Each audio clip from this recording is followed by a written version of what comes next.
I baptize thee, Catherine, in the name of the Father, and the Son, and the Holy Ghost. No one who had ever seen Catherine Morland in her infancy would have supposed her born to be a heroine. Her situation in life, the character of her father and mother, and her own person and disposition were all equally against her. A family of 10 children, of course, will always be called a fine family, where there are heads and arms and legs enough for the number. But the Morlands were in general very plain, and Catherine, for many years of her life, as plain as any. Neither was it very wonderful that Catherine, who had by nature nothing heroic about her, should prefer cricket and baseball to dolls and books. But by the age of 15, appearances were mending. Catherine Morland was in training for a heroine.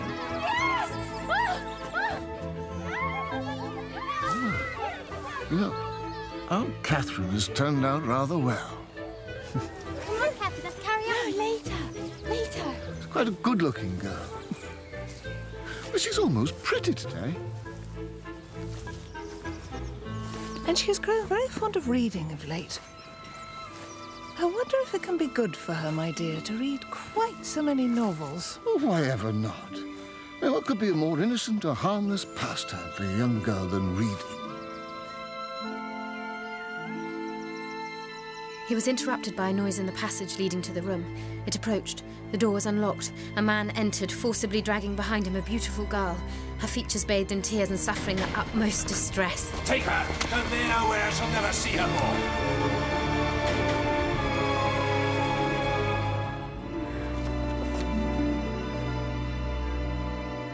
Kathy? What are you doing? Nothing. What do you want, anyway? Mr. and Mrs. Allen are here. Mother says you have to come straight away.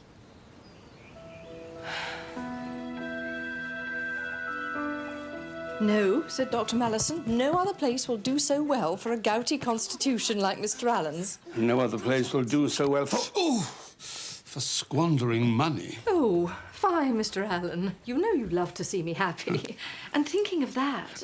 Catherine is young to go, but, well, Mr. and Mrs. Allen for protection. I see no danger in it. She's a good girl. I think we can trust her. Why, Catherine, how you've grown. Quite the young lady, isn't she, Mr. Allen? Mr. and Mrs. Allen come with an invitation, Catherine. We would like you to accompany us to Bath for a time. For when a young lady is to be a heroine, something must and will happen to throw adventure in her way.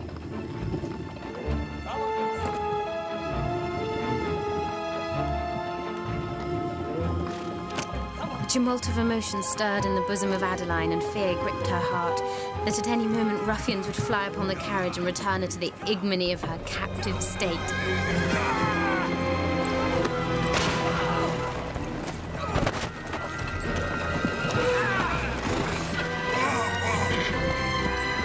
My God, Mrs. Allen!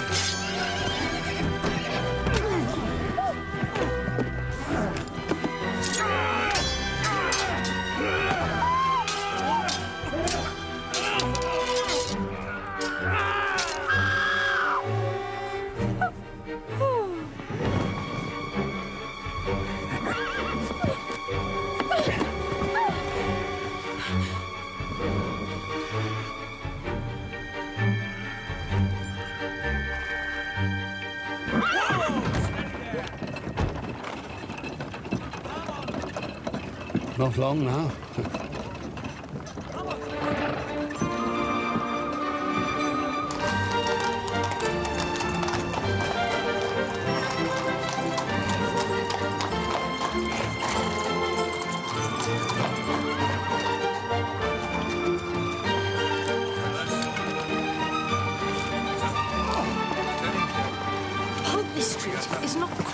smartest to dress, but for myself, I love to be at the centre of things. So do I. There's a little peach that's ripe for plucking.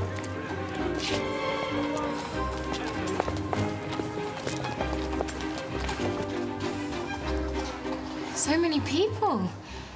I wonder who they can be and what their stories are. Hardly worth knowing, I should say.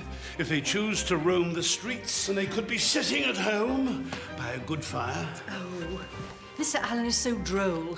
He always says the opposite of what he means, for he loves good company. When shall we go into society, Mrs. Allen? I suppose it is too late this evening. Bless you, my child. We neither of us have a stitch to wear. I did bring my best frock, and my pink muslin is not too bad, I think. No. Would you have us laughed out of Bath? Resign yourself, Catherine. Shops must be visited. Money must be spent. Do you think you could bear it? Very easily, sir.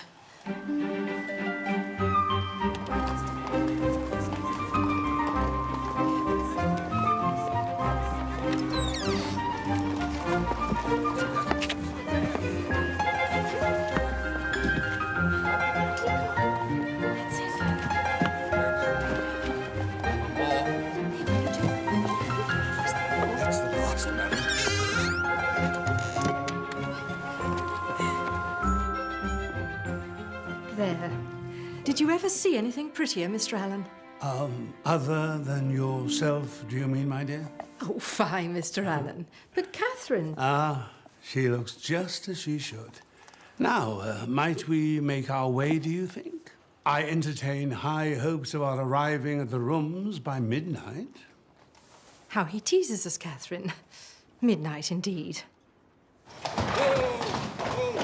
Whoa there. Good evening, sir. This way. Oh, there you go now, sir. This way, ladies.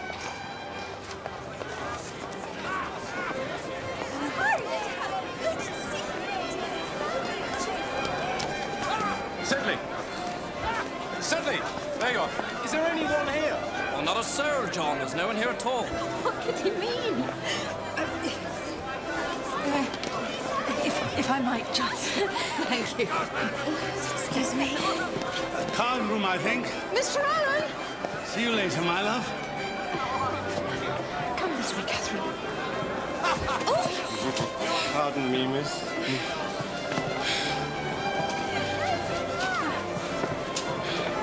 Excuse me.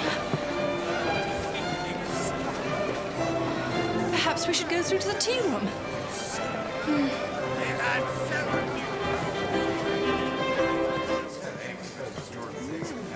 Quick, there are two places.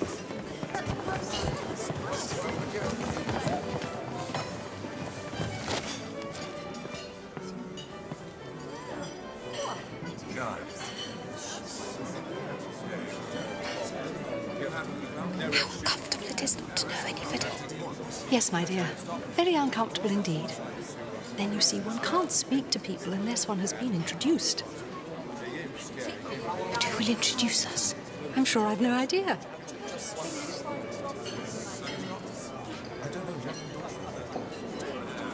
Had we not better go away? There are no tea things for us, and I think we are welcome here. Yes, it's most disagreeable. I wish we had a large acquaintance here. I wish we had any.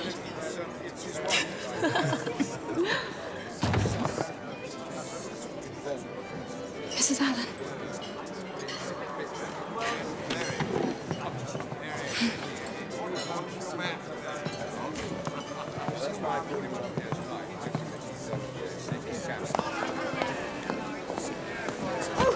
Have a care, sir. 1,000 apologies, Mum. Catherine, do take this pin out of my sleeve. It was not your fault, sir. Allow me. Oh. Thank you kindly, sir. Though I'm afraid it's torn a hole already. There. Nothing too disastrous, Mum. I shall be sorry if it has, for it's a favourite gown. Really, Mrs. Allen, one would hardly notice. No, it cost but 9 shillings a yard. 9 shillings. That is exactly what I should have guessed. Do you understand muslins, sir? I understand them very well. My sister has often entrusted me in the choice of a gown. I bought one for her only the other day. 5 shillings a yard, and a true Indian muslin. What do you make of that? Well, and I can never get Mr. Allen to tell one of my gowns from another. But tell me, sir, what do you think of Miss Morland's gown? Miss Morland's gown? Miss Morland's gown is very pretty. Though I don't think it'll wash well. I'm afraid it will fray. How can you be so... Presumptuous. Indeed, without so much as an introduction. You must allow me to make amends, Mrs. Allen.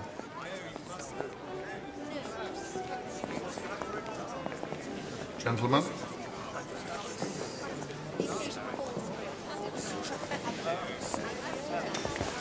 Thank you. Very kind indeed. One moment. What a very... Really, I shouldn't have allowed you to speak to him as a stranger. But he had such an understanding of muslin. I wonder where he's gone. Oh, here he comes again. And he's brought Mr. King with him, the master of ceremonies himself. Mrs. Allen, Miss Morland, allow me to present to you Mr. Henry Tilney, just lately arrived in Bath. Mrs. Allen, Miss Morland, delighted to make your acquaintance. Mr. King. Now we may talk to one another. We've already been talking. You mustn't allow anyone to hear you say such things. We shall all be expelled from polite society. Let it be our secret. And now, if your card is not already full, Miss Morland, might I request the pleasure of the next dance with you? With me? Thank you.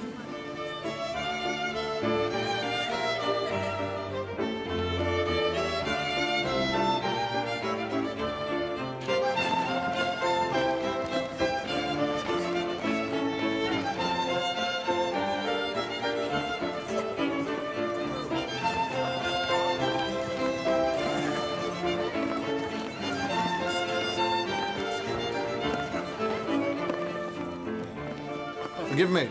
I have been very remiss in the proper attentions of a partner. What are they? Oh, I ask you how long you've been in Bath. Have you been to the theatre, and concert, and so on?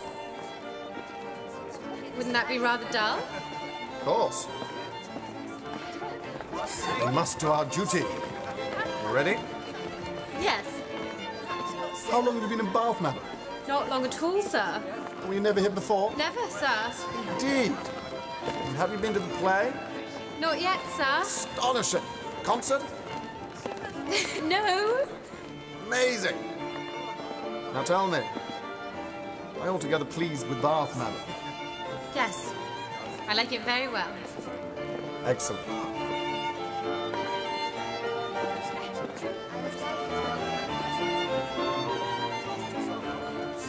Now I must give you one smirk, and then we can be rational again.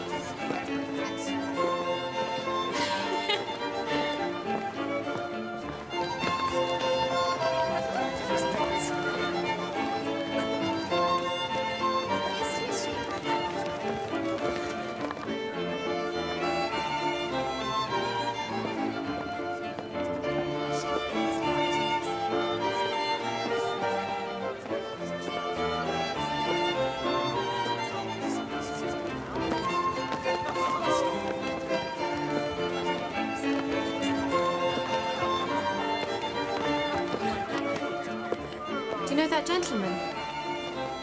Not at all.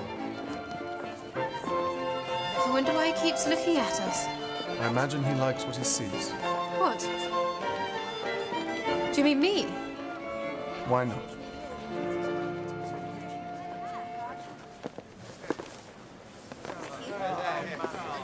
So tell me, what will you write in your journal tonight? Friday went to the lower rooms, wore my sprigged muslin dress with blue trimmings. Looked very pretty, though I say so myself. Danced with one man. Was stared at by another. Much more handsome. Indeed, I shall say no such thing. Then what shall you say? Perhaps I don't keep a journal at all.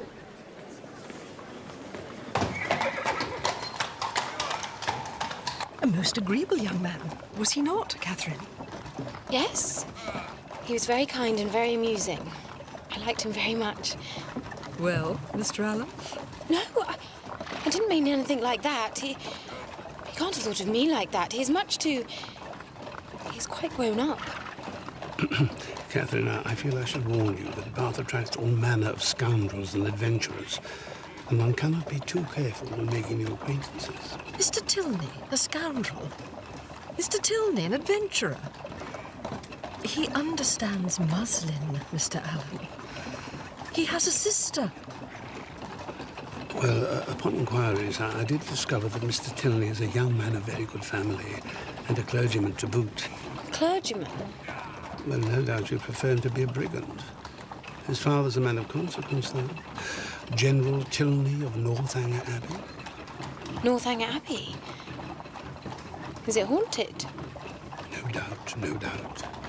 These abbeys usually are.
Mrs. Allen?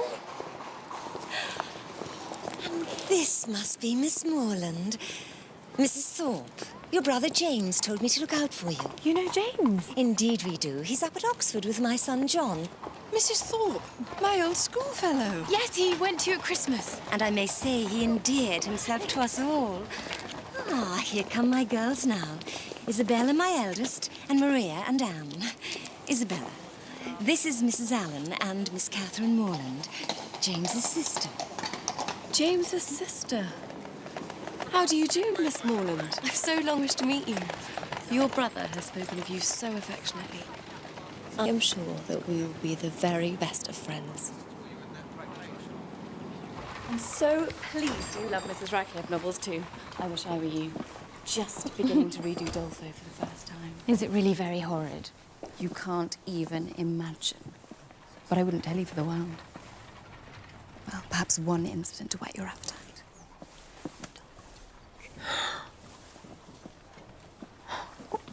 Can such things really happen? Well, just think of Lord Byron. I've heard that he is very wicked, but I don't know exactly what he's supposed to have done.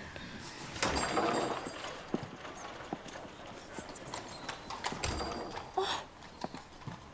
And I have heard that he is here, in Bath. Should we go to the pump room and see if we can see him? Perhaps your Mr. Tilney will be there too. He's not my Mr. Tilney, Isabella. Indeed, you mustn't say he is. Isn't he? Well, there's a certain person who will be very glad to hear that. Who do you mean? Never you mind. Oh. I do so hate it when strangers listen to one's private conversations.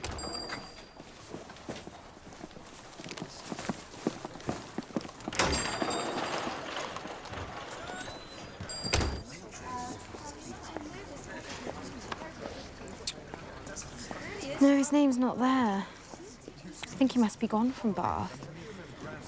Yet he never mentioned his stay would be so short. Perhaps it's just as well. My brother John says the whole family is very bad. The eldest son as bad as Lord Byron, John says. Surely he's mistaken. Mr. Tilney couldn't have been kinder or more gentlemanlike. Appearances often deceive, you know. But he is a clergyman. That signifies nothing these days.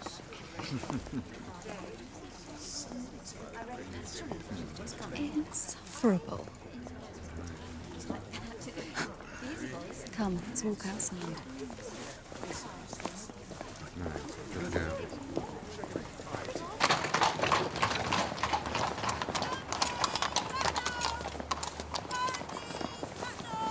Are they following? No, they're going towards the churchyard. Good. We are rid of them. Now, if we turn down there, it will bring us to Milson Street. Shouldn't we come upon them again if we did that? Oh, never mind that. Come, make haste.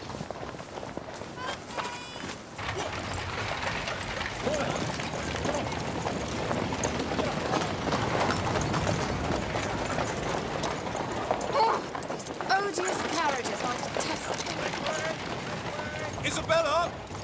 Oh, how delightful! Mr. Morland and my brother John. James, I didn't know you were coming to Bath. Thorpe's idea, and when I remembered you were here, and you, Miss Thorpe, nothing would have kept me away. I'm very happy to see you again. And I you. Miss Morland? My good friend John Thorpe. I shall take. I had the pleasure of seeing you dance the other evening. Yes, I remember. I hope I may have the pleasure of dancing with you myself before too long. We were just walking towards Edgar's buildings. Were you? Well then, damn it, we'll walk along with you. Miss Morland? Are you fond of an open carriage, Miss Morland? Yes, very. Well, would you permit me to drive you up Lansdowne Hill one day this week? Thank you. You're very kind. But would it be proper? Damn it, this is Bath. You know, everything's more free and easy in Bath.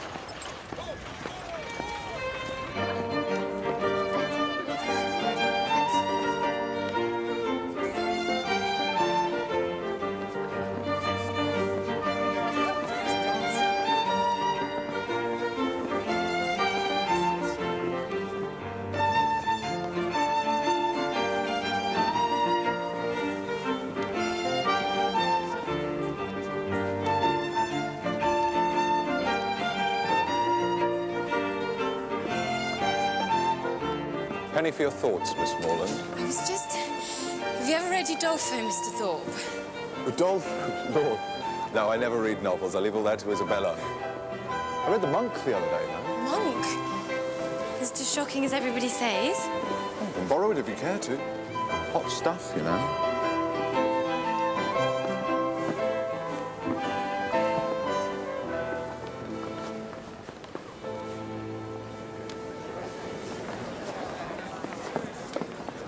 Isn't this altogether delightful, Catherine? What's that? Jig it again?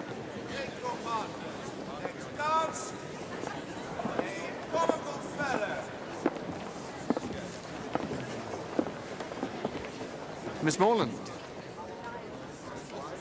allow me to introduce Ellen, my sister.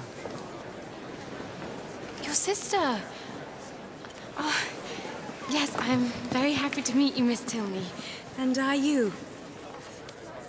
Henry has told me so much about you. Can't imagine how surprised I was to see your brother again. I felt so sure of he's been quite gone from Bath. Ah, yes. When he saw you before, he was here to engage lodgings for us. He only stayed the one night. Oh, I see. Your brother dances very well. Yes. And he is very amusing. Yes, he is, when he cares to be.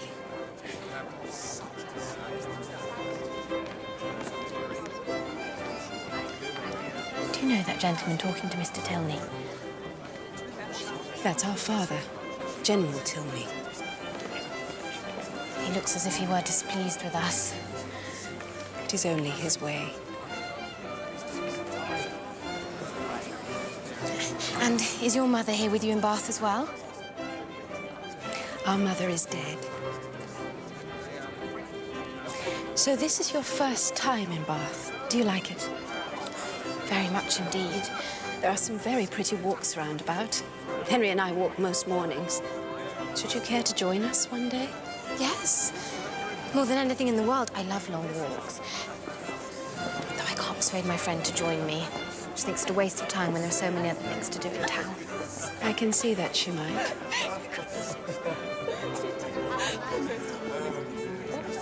In that case, shall we say tomorrow at 12, unless it rains? Yes, Catherine. You simply must hear this. Come quickly. Excuse me.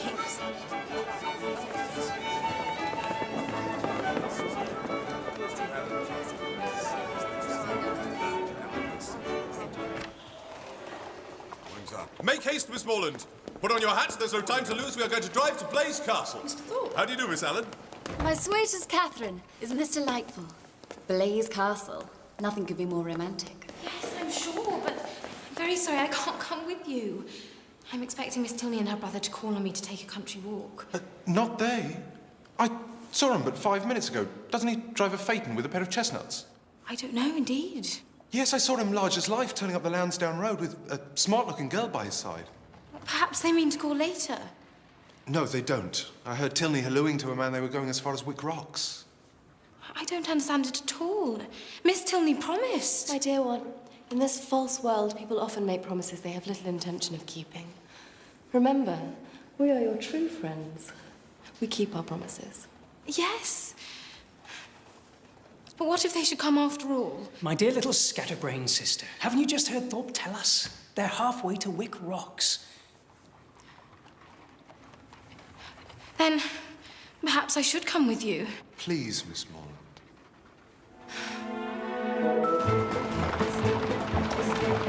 Goes very nice, doesn't she? Smooth as silk. How do you do, sir? Scoundrel! Pleasant old gentleman. Mr. Allen. Yes, and so good-natured. And rich as Croesus, or so I hear. I believe Mr. Allen is very rich. And no children at all? No, none. But you're quite favoured there, I gather. Mr. and Mrs. Allen are very kind to me, yes. Ever since I was a baby. Excellent, excellent. Oh, Miss Tilney! Stop! Stop now! It's Miss Tilney and her brother. They'll be held to bay if I try to stop him now. Stop, Mr. It's Thorpe. too late. Well, I'll get down. I It's will. not possible. Whoa there. How could you deceive me so? Well, what if I did? Where would you rather be, in a spanking gig driving to Blaze Castle or trailing about in the dirt with some canting prig of a parson? Mr. Tilney is not a canting prig. And you have made it seem as if I broke my promise to them. Whoa there. Look here. Miss Morland, I might not have been completely straight with you, but I had good reason. You think of your brother's happiness and Isabella's. They couldn't go off unchaperoned. And I was thinking of you, too. Not altogether happy to see you with the Tilneys. The whole family has a terrible reputation, something very strange about the mother's death. You can't mean... We must be careful when making new acquaintances. We're not all as honest as you and I, huh? But Mr. Tilney and his sister have been so kind to me. Truly sorry, Miss Morland, if I have caused you any distress, but you can set it all right tomorrow. Let's at least try and enjoy ourselves today. Damn it, I've been looking forward to driving you out more than anything. Come on, what do you say? Very well. Whoa. Everything all right, Thorpe? Absolutely. Walk on.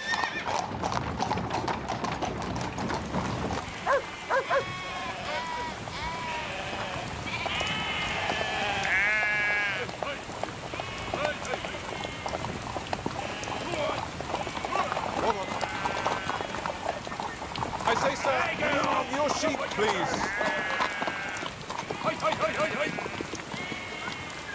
It's just a spot of rain. It'll clear up in no time. Thorpe, we better go back. Your sister thinks so too. We're not halfway to Blaze Castle. Very well, as you wish. It's all one to me. Honestly, if your brother hadn't such a damn beast to drive, we'd been at Blaze this half hour gone. Will you move your sheep? I need to turn. Take my bloody time. Come on, girl.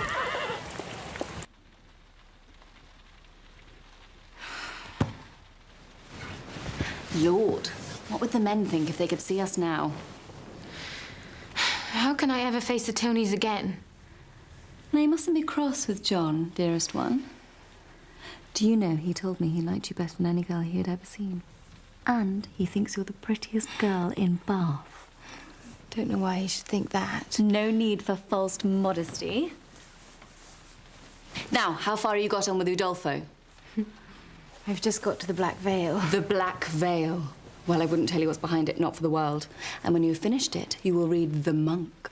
That's my brother's favourite, you know. Oh, yes, he spoke of it. Is it really very horrid? It is the most horrid, shocking thing in all the world. Ambrosio, the monk, begins very holy, but is drawn into vice by Matilda, and she gives him a magic branch by which he can pass through walls and into Antonia's bed. but it is too shocking. I should blush to tell you. You must read it yourself. The friar pronounced the magic words, and a thick smoke arose over the magic mirror. At length he beheld Antonia's lovely form. She was undressing to bathe herself, and the amorous monk had full opportunity to observe the voluptuous contours and admirable symmetry of her person as she drew off her last garment. At this moment a tame linnet flew towards her, nestled its head between her breasts, and nibbled them in wanton play. Ambrosio could bear no more. The blood boiled in his veins, and a raging fire rushed through his limbs. "I must possess her," he cried. No, Ambrosio. I shall no longer be able to combat my passions. I am convinced with every moment that I have but one alternative. I must enjoy you or die.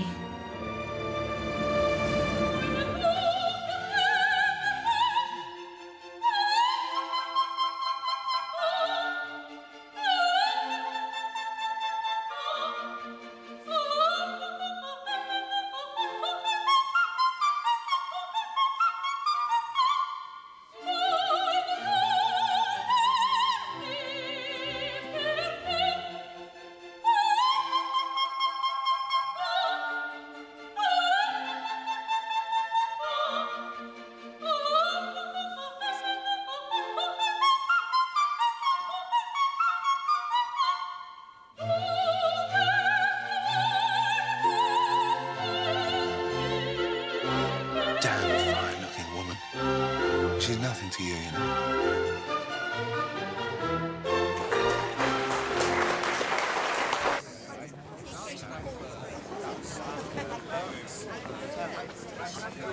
Miss Morland, Mrs. Allen, Mr. Allen. Mr. Tilney, you must have thought me so rude, but they told me you'd gone out in a phaeton, and then when I saw you, I begged Mr. Thorpe to stop, but he only went faster. If only it's so done, I would have jumped out and run back to you. Please believe me, I would 10,000 times rather have been with you. Are you and Miss Tilney really very angry with me? I must confess I felt a little slighted, but my sister was quite sure there was some misunderstanding. Eleanor, you were right, as usual. Miss Morland is not to blame. She was abducted by force. No, not exactly, but truly, I did try to make him stop. Don't tease her, Henry. You were quite cast down when you thought Miss Morland preferred the company of others to your own. Perhaps she still does. No, indeed. Well, that is... Then may I renew our invitation? Shall we say the day after tomorrow for our walk? Yes. Miss Catherine Raymond, very amiable, though very rich, too. Ward of a Mr. Allen who made a fortune in trade. And with no one to spend it on but her, she'll bring a deal of money to her marriage. When the old man pops off, she'll be one of the richest women in the country. Obliged to you, sir. Thorpe. John Thorpe. Delighted to have been... Mr. Thorpe, perhaps you'd introduce me to the young lady. Miss Morland, this is General Tilney.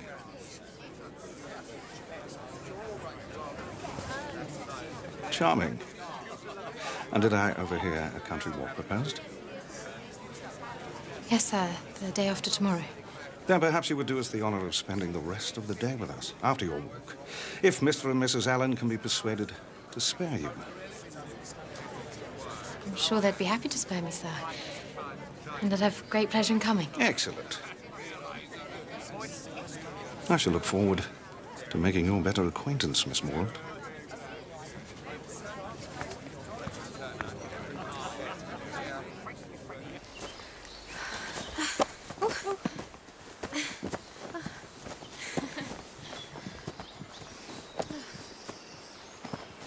What do you think, Catherine?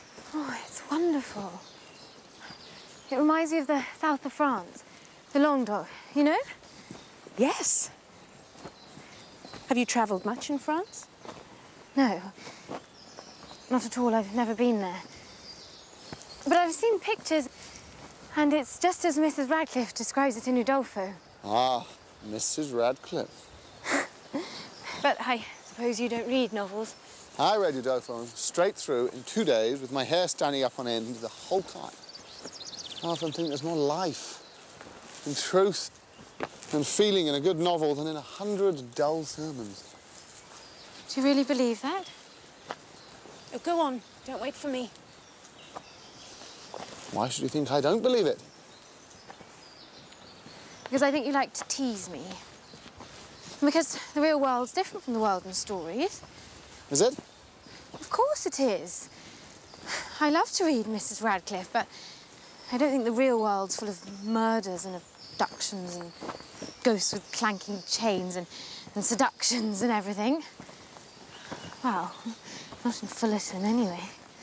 Perhaps not quite so many murders and abductions. But broken hearts, betrayals, long-held grudges, schemes of revenge, fear, hatred, and despair. Are they not part of all of our lives, even in Fullerton? I don't know. I'd like to think not. Well then, I hope your experience of life is the exception that proves the rule.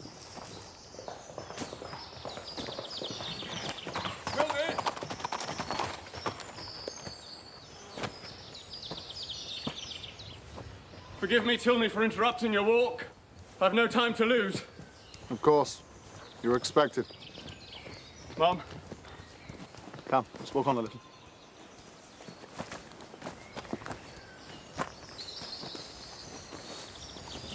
That gentleman was a close acquaintance of ours, a very good friend. He was obliged to leave the country at short notice. He was able to make his farewells to me last evening. But was no doubt anxious to say goodbye to my sister, too, before he left. I see. There is no reason why the matter should come up. But my sister and I would be very grateful if you did not mention to my father that we saw that gentleman here today. No, of course. Thank you.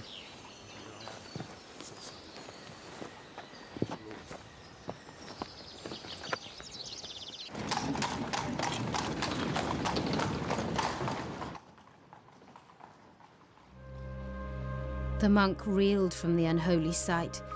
"Receive this talisman," she replied. "While you bear this, every door will fly open, and walls will melt away.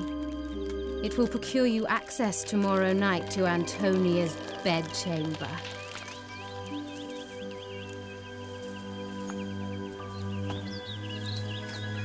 Miss Morland.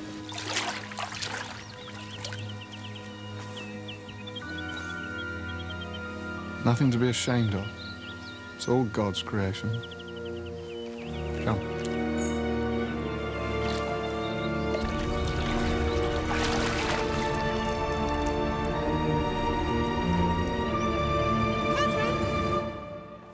Catherine! I absolutely knew the second you came to the house. I could tell. And the way you spoke to my mother, I could just... It was almost like fate. Catherine. No, sit down.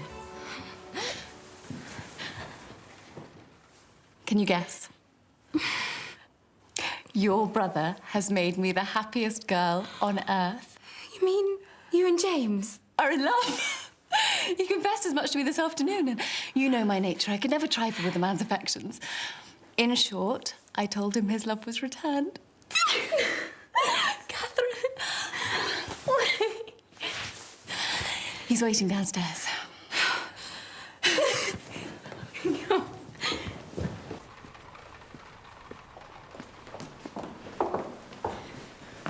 I know I needn't ask whether you approve, Catherine. No, indeed. Though I'm surprised. It's all happened so quickly. Not so. I believe I've been in love with your friend since the first time I set eyes on her. And I. The very first day he came to us last Christmas. The very first moment. I remember I wore this yellow gown. My hair was up in braids. I'm come to say goodbye, Catherine. I'm going straight to Fullerton to seek our parents' consent. Ah, Morland, there you are. Miss Morland, sadly, I too must take my leave for the present. Just for the present. I'm going to accompany James to Fullerton and then on to town to help him choose a ring. Perhaps I might look for one for myself while I'm there. Do you think I should? A famous good thing, this marrying scheme. What do you think of it? I think it's a very good thing, too. I'm so pleased to hear you say that.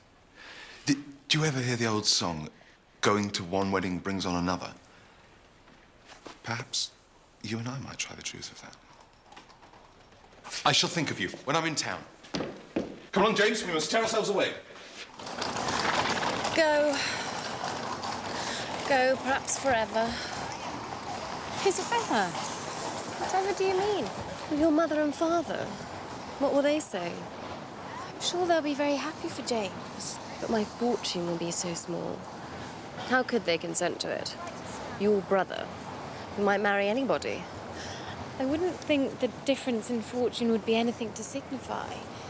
Oh, my sweetest Catherine, in your generous heart, I'm sure it would not matter at all. But I mustn't expect everyone to think the same. I only wish our situations were reversed. If I had the command of millions, if I were mistress of the whole world, your brother would still be my only choice.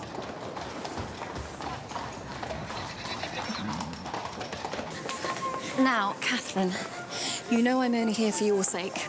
You know my heart is 40 miles away. And as for dancing, don't mention it, I beg you. It is quite out of the question. I dare say Charles Hodge will plague me to death about it, but I shall cut him very short, I can tell you. I wonder where he is. Miss General, tell me. Do you believe he's coming to talk to you? Miss Morland.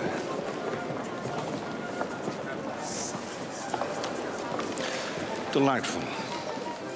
You will excuse me now.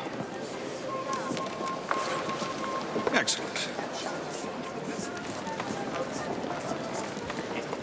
Miss Morland, allow me to introduce my brother, Captain Tillman. Charmed.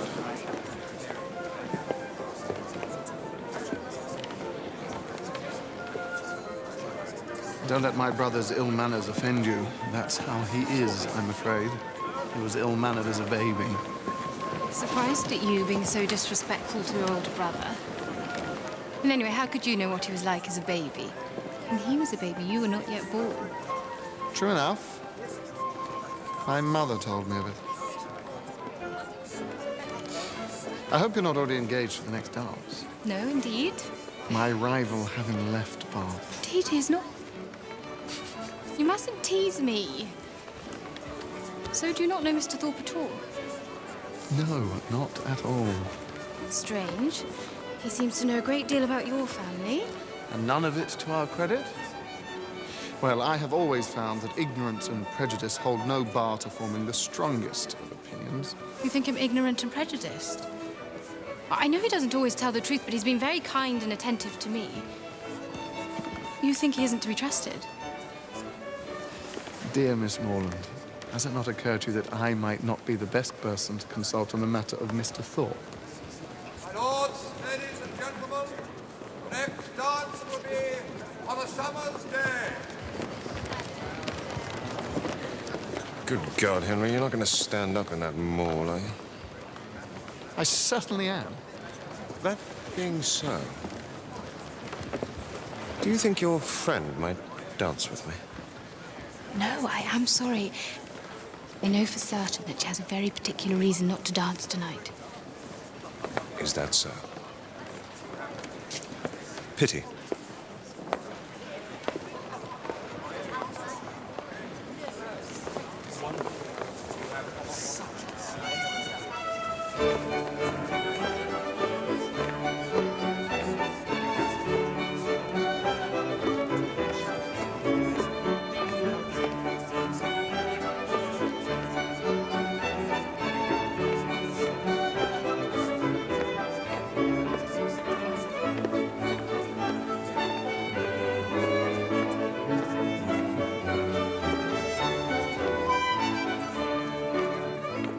Why are you smiling? Look there.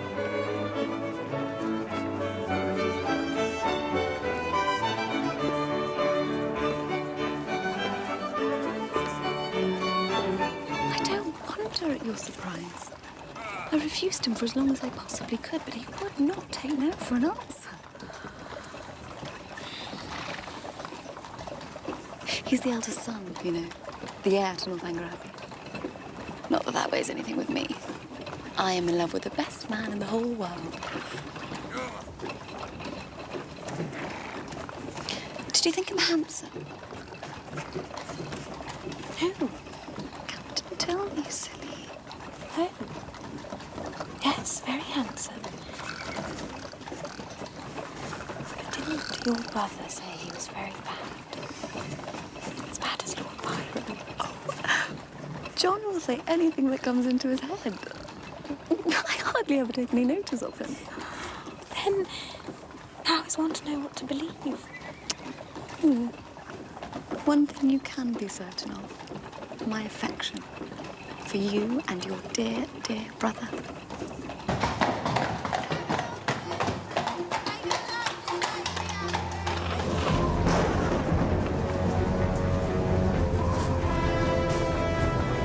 Catherine! Catherine, help me, for God's sake!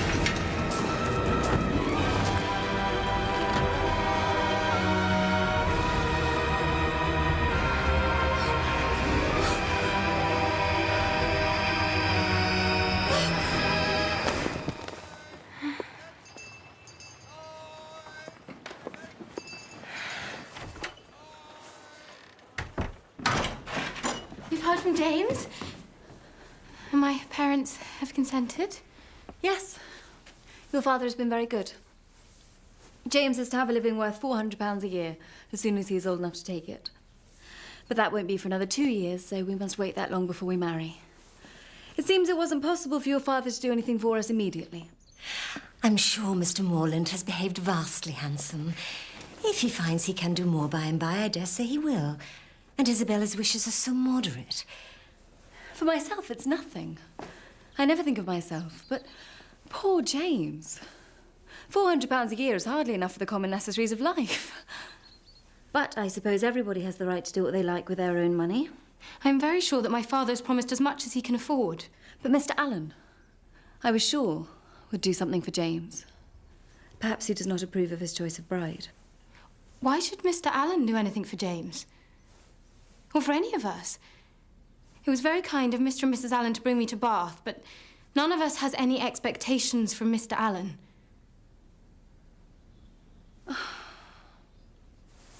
My dear, sweet Catherine, you know I care nothing for money. If we could only be married tomorrow, I would be happy to live on £50 a year. But that's the sting. That's why you find me so cast down. The 2 years we must wait before dear Morland can have the living. Catherine,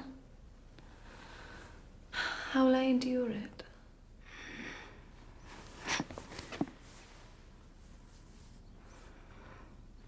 I can well understand how she feels. 2 years is a long time. But at least she can marry the man she loves. Not everyone is so fortunate. No, I suppose not. How sad that is. Yes, it is. But how many couples marry for love? I believe my mother and father love each other even more than they love us. And they love us very much. When I was a little girl, I used to think it was like that for everyone. It was only when I started to read novels that I realised it was not. I shouldn't have thought one would have to read novels to find that out. I think you have had quite a dangerous upbringing. Dangerous? How? Well, it's as Henry says. You've been brought up to believe that everyone is as pure in heart as you are. I don't think I'm very pure in heart. Really, why? I have the most terrible dreams sometimes.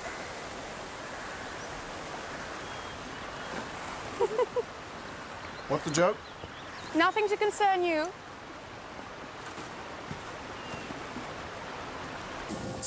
I love our walks. I think I should like to stay in Bath forever and go walking with you every day. Unfortunately, that won't be possible. Oh? Our father told us just this morning that he's determined on quitting Bath by the end of the week. Oh. Miss Morland. Capital. Excellent.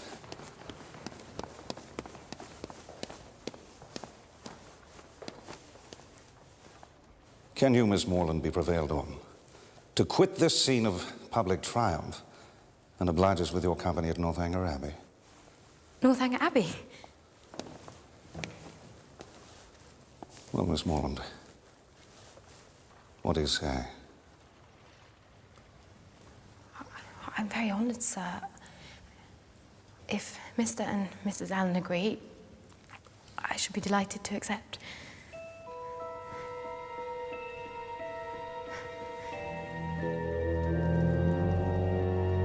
Northanger Abbey? Aren't you frightened to go there on your own? I confess I am a little. Well, I dare say it'll be very thrilling for you. I do hope you don't forget me, Catherine. Or our dearest John. No, indeed. No need to be coy. I heard from him today that you and he are as good as engaged. Indeed we are not. Useless to dissemble, my dear. Your secret's out. He says in his letter, not half an hour before he left Bath, you gave him the most positive encouragement. He says he as good as made you an offer. No. No, there must be some mistake. Your brother must have misunderstood me, and I certainly had no idea he thought he was making me an offer. Please, undeceive him and beg his pardon. Oh. Well, I dare say we should all be allowed a little harmless flirtation. There was no flirtation. Not on my side. And if no one were allowed to change their minds, where would we all be? Perhaps it's for the best after all. Isabella, please understand me once and for all. Shh, here he comes. Who? Tell me, of course. Oh, I wouldn't have this happen for the world. Look away, perhaps he's not seen us.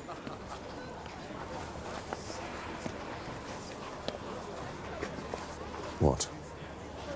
Always to be watched? In person or by proxy? Nonsense. My spirit, you know, is pretty independent. I wish your heart were independent. That would be enough for me. My heart? What can you have to do with hearts? None of you men have hearts. But we have eyes. And they give us torment enough. I think Mrs. Allen and your mother are expecting us. Will you come, Isabella? You go. And tell them I'll follow. And if I shouldn't see you, write and tell me all your news from Northanger.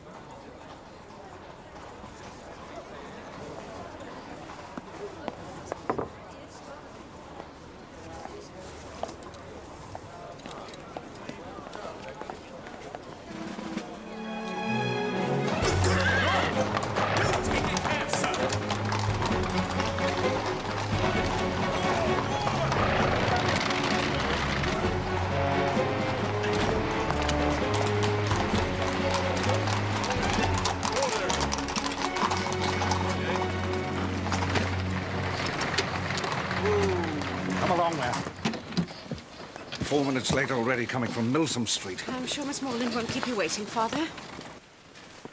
Oh, Catherine, my dear, quickly. They're here. How grand. A chase and 4.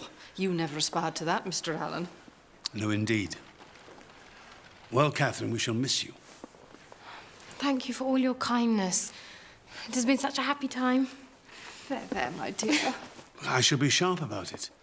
These great folks don't like to be kept waiting.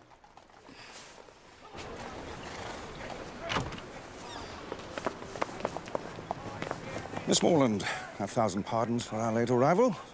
My eldest son must bear the blame. He stays on in Bath. Now, my dear Miss Morland, I have a proposal. As it is a fine day, how should you like to travel in the curricle with my son Henry? You will enjoy the air and be better able to see the country. It is, of course, entirely up to you. I should like that very much.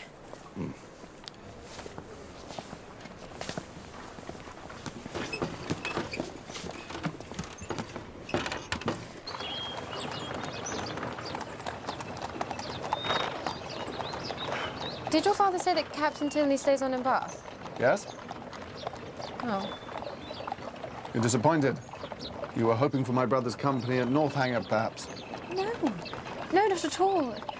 That is, I should have no objection to his company. And what is it? Come. I'm anxious about your brother and Miss Thorpe. I think he cannot know that she's engaged to my brother. I suppose he thinks he has a chance with her. But Doesn't he realise how wrong it is of him and what pain it must give to my brother? I don't think you should distress yourself too much, Miss Morland. Your brother should be returning to Bath very soon, and my brother should be leaving to rejoin his regiment. And that will be the end of that. Now, look there.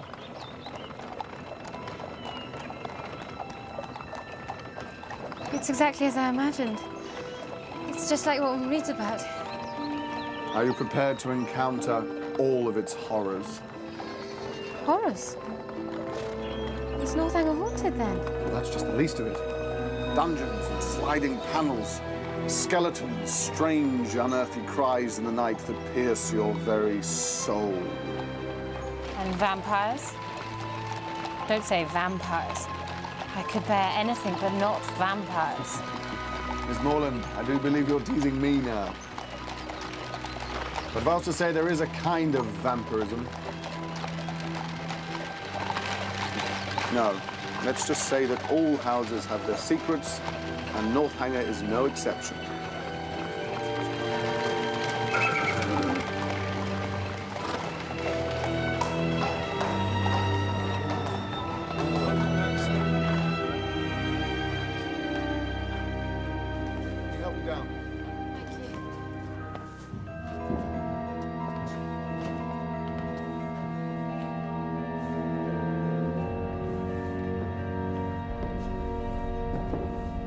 Miss Morland, welcome to Northanger Abbey.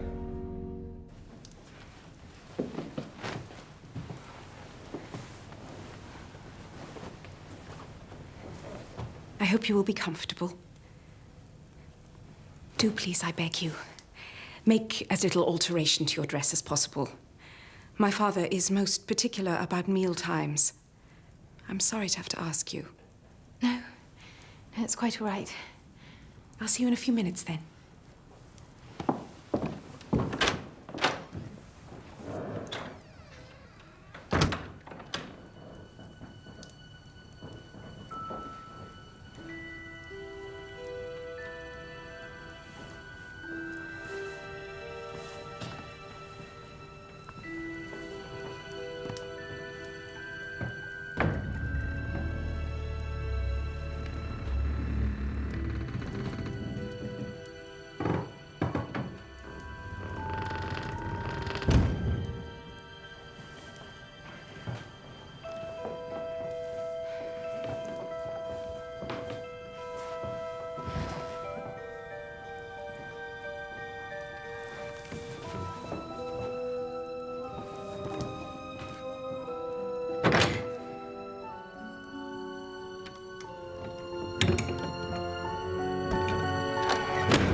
If you please.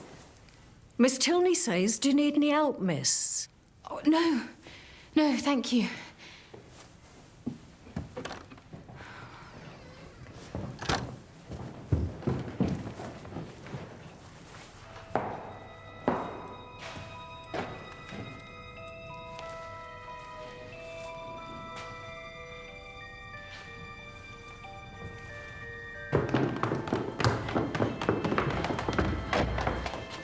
Are you ready?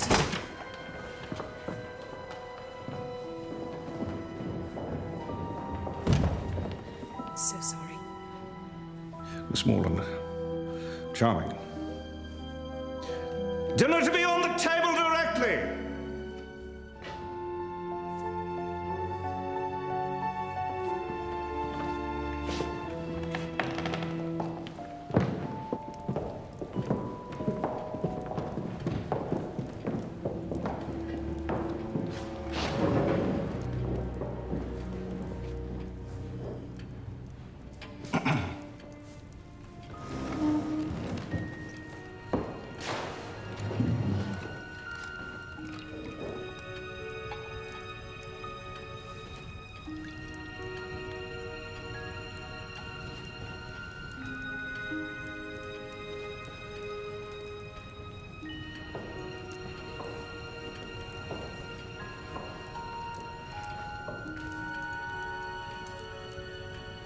I hope you find our simple style of living to your taste, Miss Morland. No doubt you have been used to better-sized apartments at Mr. Allen's. No, indeed, sir. Mr. Allen's dining parlour is only half the size of this room. Well, now, I suppose I care as little as any man for such things. But a tolerably large eating room is one of the necessaries of life. Hmm? Tolerably large indeed, sir. But I don't think I've ever been in so large a dining room as this one. You have not? Well, no doubt the rooms at Mr. Allen's are exactly the true size for rational happiness.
Oh, boy.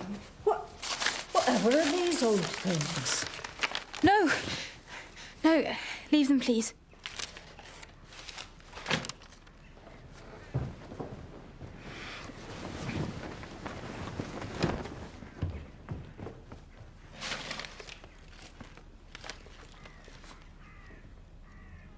Shirts, stockings, cravats,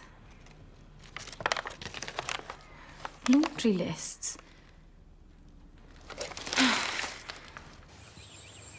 This was my mother's favourite place. I used to walk so often here with her. Though I never loved it then, as I have loved it since. Her death must have been a great affliction. A great and increasing one. What was she like?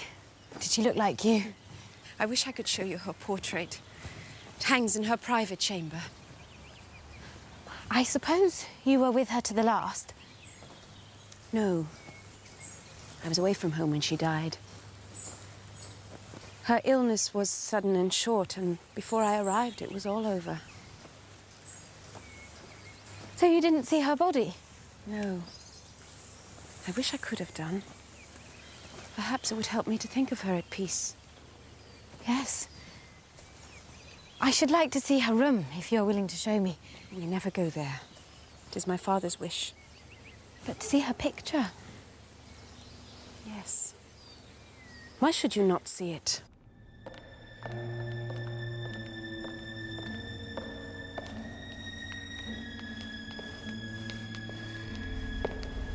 What do you do there?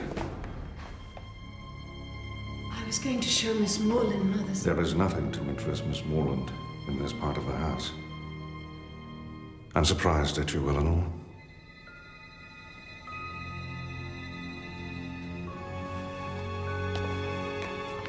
My dearest Isabella, I long to hear your news. I hope everything is well with you and with James, and that your brother is not too much offended with me. Northanger Abbey is all that I expected it to be, and Eleanor and her brother very kind. Oh, Isabella, I fear that this house holds a terrible secret relating to the death of Mrs. Tilney. Here I am! I cannot write more now. Send me your news. Your loving friend, Catherine.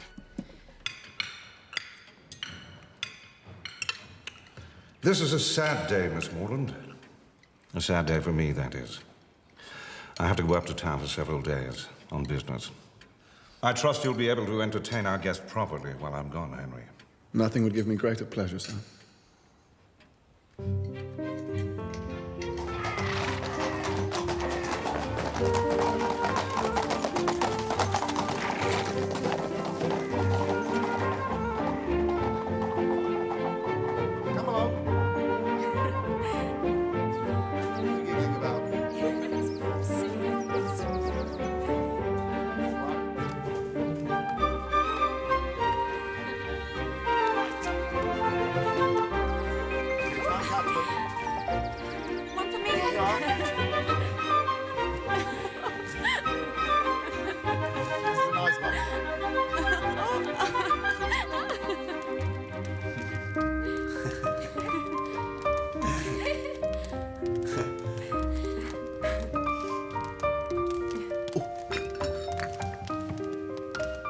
I thought I might show you Woodston tomorrow, if you'd like to.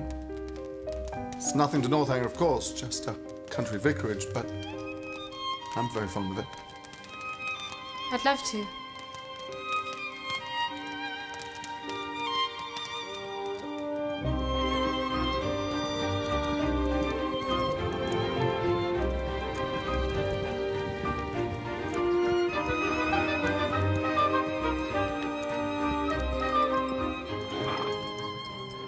Look. Is that your home? It's lovely. Very glad you think so. I fear we may be about to get a little damp. Come on. I'll race you back.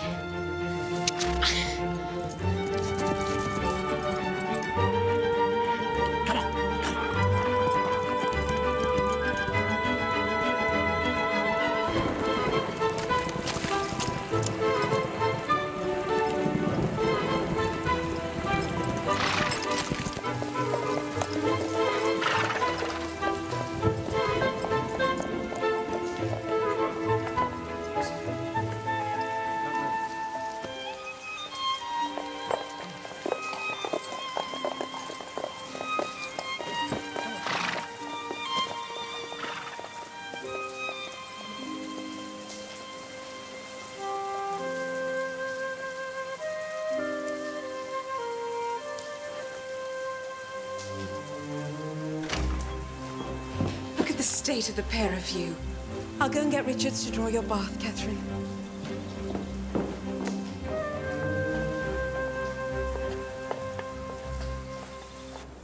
When we were coming to Northanger Abbey, you said that the house held secrets. Did I? And have you discovered any dreadful revelations yet? No, but I'd like to know what you meant. I think that shall have to remain a secret. A secret once explained loses all of its charms and all of its danger, too. Why don't you imagine the worst thing you can and write your own Gothic romance about it? Northanger Abbey would make a very good title, don't you think? Now you're mocking me. But I can't help feeling that this house is not a happy one.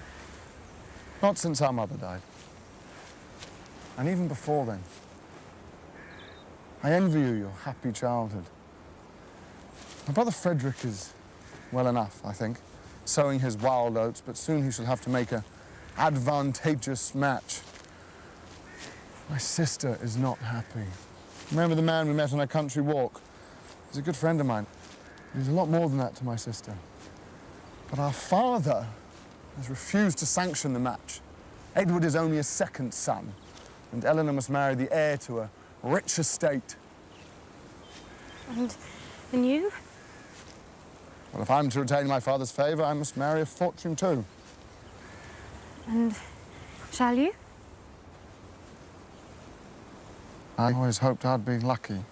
The girl I fell in love with would come with a fortune attached. And if she should not? Then that would be a very stern test of my character.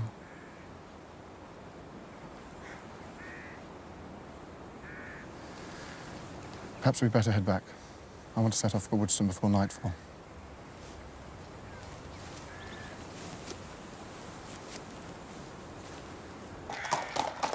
tomorrow for dinner.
Might I ask how you come to be here all alone?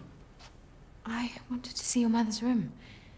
Eleanor was going to show me, but your father prevented us. And so you thought you'd come and see it for yourself? Yes. I suppose Eleanor has talked to you about our mother? Yes. But that is not very much, but what she did say was her dying so suddenly and none of you being at home, and I thought perhaps your father had not been very fond of her. And from these circumstances you infer some negligence? Or something even worse? Then let me reassure you, Catherine. My mother's illness was sudden. And Eleanor was from home, but I was here throughout. And so was my brother Frederick. Our mother received every possible attention. Our physician was satisfied that nothing more could be done for her. The matter was deeply distressing, as you may imagine. Yes, of course. But your father, was he distressed? For a time, greatly so. She had had to bear a great deal from him, but when she was dead, he felt her loss. I'm very glad of it. It would have been very shocking if he had... If he had what? If I understand you rightly, you have been suspecting my father of a crime so dreadful. You said yourself the house was full of secrets. And so you decided that my father must be a murderer.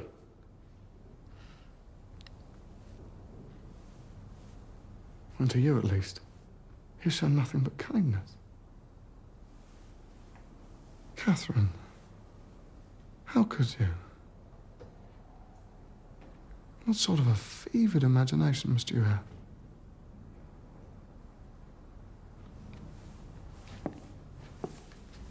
Perhaps, after all, it is possible to read too many novels.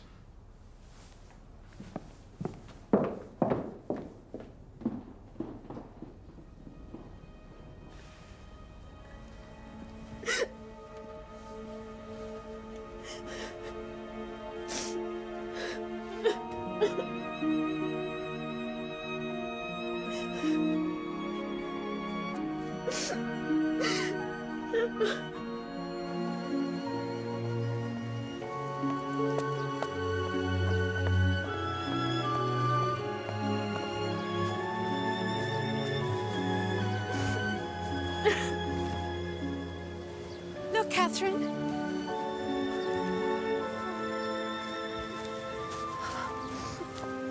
Whatever is the matter?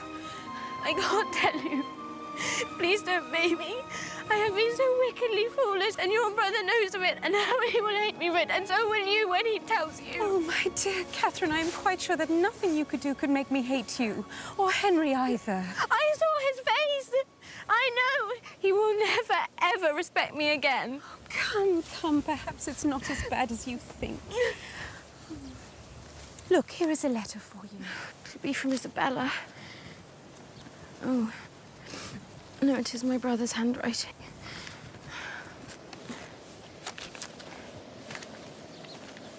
Dear Catherine, I think it my duty to tell you that everything is at an end between Miss Thorpe and me. No. I shall not enter into particulars. They would only pain you more. You will soon hear enough to know where the blame lies. I am ashamed to think how long I bore it. Dear Catherine, I hope your visit at Northanger may be over before Captain Tilney makes his engagement known. Captain Tilney? Frederick? Yes. It's just what I feared. Oh, poor James, he loved her so much. But Frederick? And they are engaged? Yes. No, I can't believe that. No, look here. Dearest Catherine, beware how you give your heart. Dear Catherine, I am sorry for your brother. Sorry that anyone you love should be unhappy. But my surprise would be greater at Frederick's marrying her than at any other part of the story. Why do you say that? What are Miss Thorpe's connections? What is her fortune? Are they a wealthy family? No, not very. I don't believe Isabella has any fortune at all. You think your father will forbid the match? I doubt if the matter will reach his ears at all. Why? Whatever do you mean? Catherine, your friend has dealt very badly with your brother. But I fear she is far out of her depth with mine.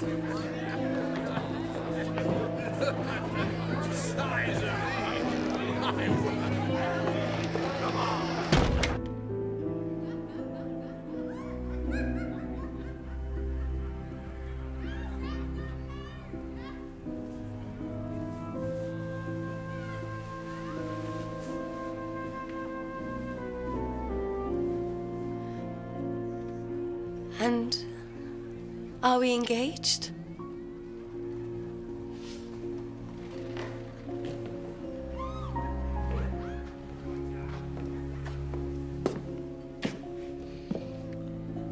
Make yourself decent, Miss Thorpe. I must return you to your friends before you're missed.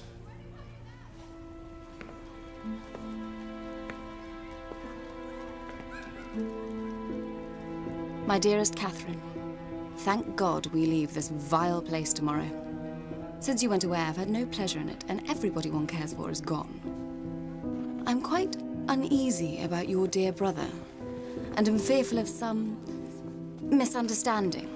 You will write to him and set everything right. He is the only man I ever did or could love, and I know you will convince him of it. I most certainly shan't. So, Frederick is safe from her. I can't say I'm surprised. Aren't you? I am very.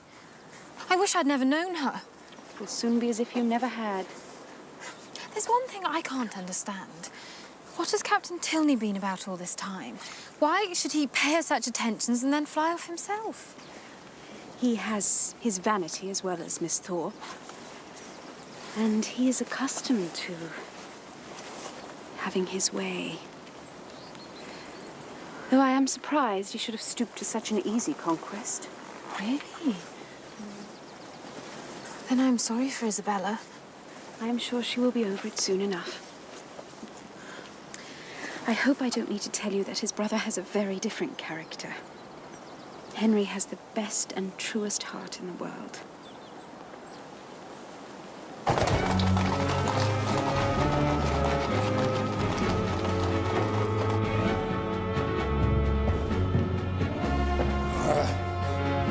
Damned little adventuress.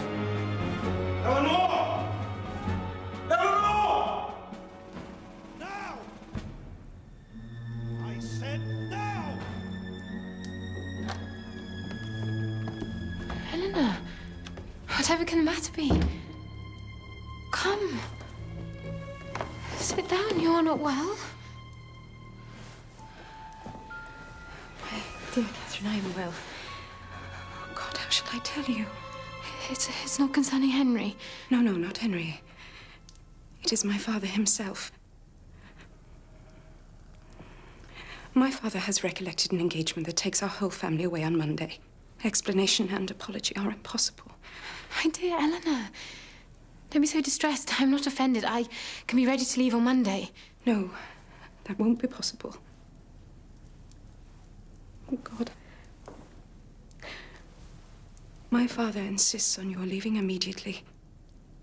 As soon as you can make yourself ready, the carriage will take you to meet the public stagecoach. No servant will accompany you. I'm to travel all night, alone. Have I offended the General? I have never seen him more angry. Your brother must have been so angry with me. He told your father what I did, what I suspected. I deserve to be sent home in disgrace. You are wrong. I know my father's reasons, and they do him no credit. To turn you out in the middle of the night, well, truly, I fear for your safety. The journey is nothing. But have you enough money to pay your way? I never thought of that. Well, there at least I can help you. Oh, Catherine, I am so sorry. I deserve it. I deserve it all. Catherine, I implore you, please take care.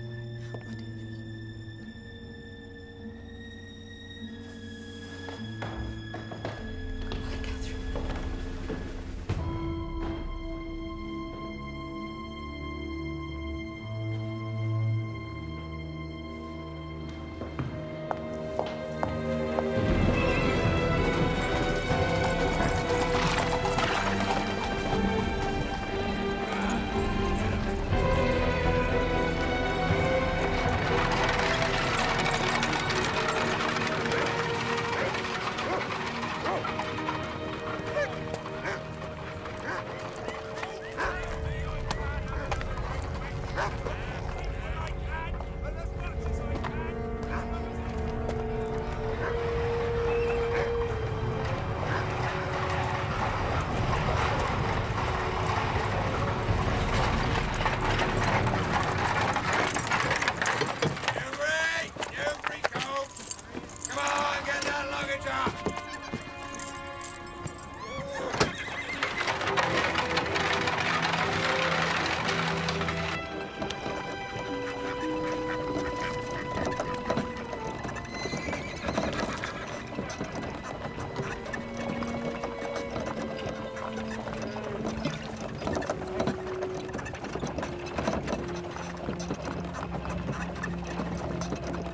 Goodbye, Catherine.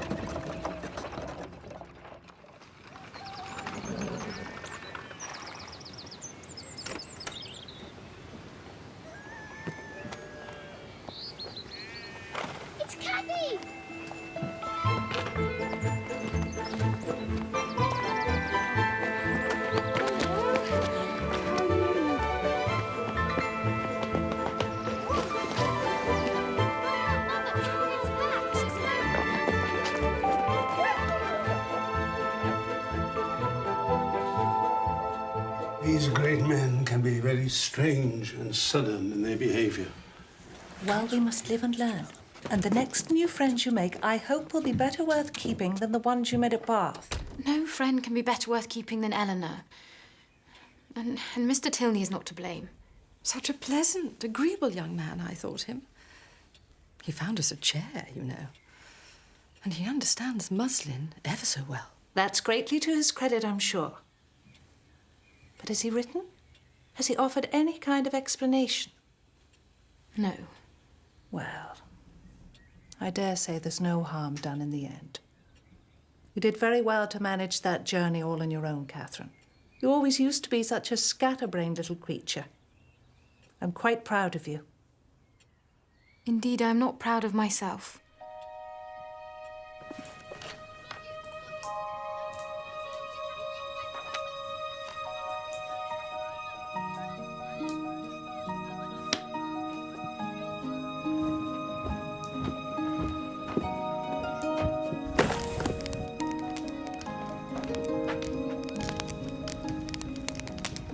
What was the Abbey like? Was it very scary? Were there ghosts? It was very big and strange, with lots of empty rooms and secret passages. And I did think there might be ghosts, but there weren't any ghosts, really. People who read too many stories imagine all sorts of horrid things about ghosts and murders, and it is very wrong of them to do so, and it can get you into serious trouble. So let me not hear of any of you being so silly. Now, what else would you like to hear about? What games did you play? We played I Spy and charades. We went horse riding and got ourselves very muddy indeed. Was Mr. Tilney very handsome, Cathy? Yes, I think so. Very handsome and very kind and everything he should be. Do you love Mr. Tilney, Cathy? No, of course not. Don't talk such nonsense. Now, into your beds, all of you. That's it.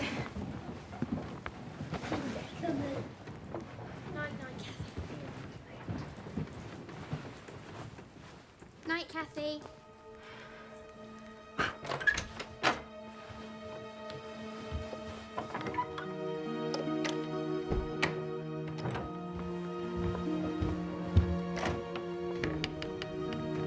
What did you do to make them send you home, Cathy? Did you do something very naughty? Come on, back into your bed.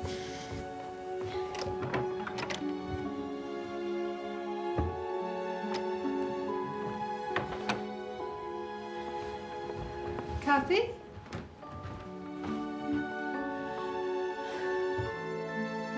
What is it? I did love him. I do love him. Now I should never see him again, and it is all my own fault.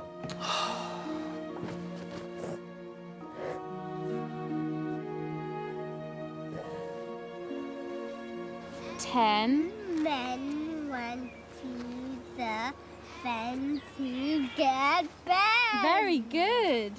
Cathy! Cathy! Cathy! It's a man on a white horse.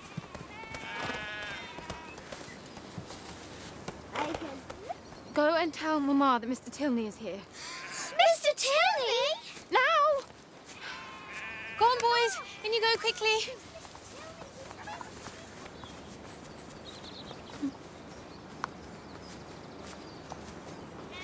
I'm so ashamed of what I said, what I thought. No. It's I who should apologize. There's nothing you have said or thought that could justify the way you have been treated. But you were angry with me, and rightly so. I was angry with you, but that is long past. Your imagination may be overactive, but your instinct was true. Our mother did suffer grievously, and at the hands of our father. Do you remember I spoke of a kind of vampirism? Yes. Perhaps it was stupid to express it so, but we did watch him drain the life out of her with his coldness and his cruelty. He married her for her money, you see. She thought it was for love. It was a long time until she knew his heart was cold. No vampires, no blood. The worst crimes are the crimes of the heart. It was stupid and wicked of me to think such things as I did. Cathy, Mamma says, will you bring Mr. Tilney to the drawing room? Come on.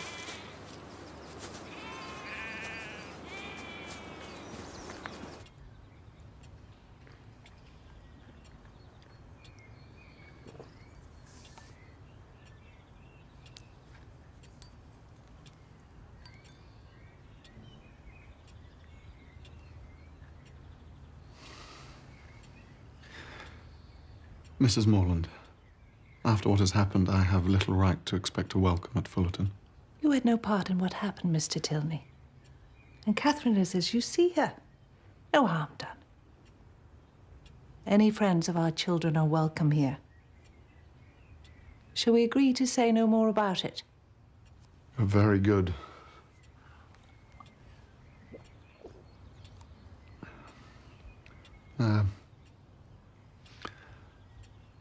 Are Mr. and Mrs. Allen now at Fullerton? They are, sir. I should like to pay my respects. Perhaps Miss Morland might show me the way. But you can see their house from the window. Hush, Lucy. I'm sure Catherine will be happy to show you Mr. Tilney. He thought I was rich. It was Thorpe who misled him at first. Thorpe who hoped to marry you himself. He thought you were Mr. Allen's heiress, and he exaggerated Mr. Allen's wealth to my father. You were only guilty of not being as rich as you were supposed to be. For that, he turned you out of the house. I thought you were so angry with me you told him what you knew, which would have justified any discourtesy. No. The discourtesy was all his. I've broken with my father, Catherine. I may never speak to him again. What did he say to you? Let me instead tell you what I said to him. I told him that I felt myself bound to you. By honor, by affection, and by a love so strong that nothing he could do could deter me from... From what? Before I go on, I shall tell you, there's a pretty good chance he'll disinherit me. I fear I may never be a rich man, Catherine. Please, go on with what you were going to say. Will you marry me, Catherine? Yes. Yes, I will. Yes. To begin perfect happiness at the respective ages of 26 and 18 is to do pretty well. Catherine and Henry were married, and in due course the joys of wedding gave way to the blessings of a christening. The bells rang and everyone smiled. No one more so than Eleanor, whose beloved's unexpected accession to title and fortune finally allowed them to marry. I leave it to be settled whether the tendency of this story be to recommend parental tyranny or reward filial disobedience.